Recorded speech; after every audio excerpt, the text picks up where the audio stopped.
Alright! Good morning mga pangga. So ano sabihin yung ubos nga alagad ang usa ka amahan nga nag-prepare na pugsudan para sa iyang pamilya. So mao gini ako na himo karong buntaga mga pangga. So tinuwa ra gyud nga isda. So sa mga nang mata na diha sa mga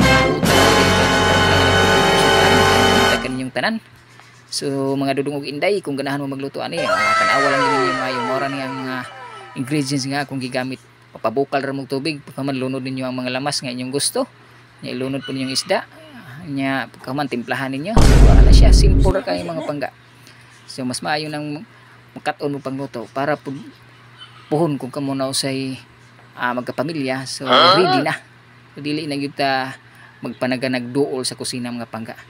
So sa mga wa pa nagkapalo o nakatuhog pagtulunan ini ako ang video karon, palihog ko sa pagpalo, like and share na lang pod. Og amping mo kanunay mga pangga mo na siya kurang gibutang kalamansi para aslom-aslom kamay ba nya na pud halang mawa pud ang iyahang lansa. So lami gyud gani siya mga pangga. Samot na para nako sa buntag. God bless.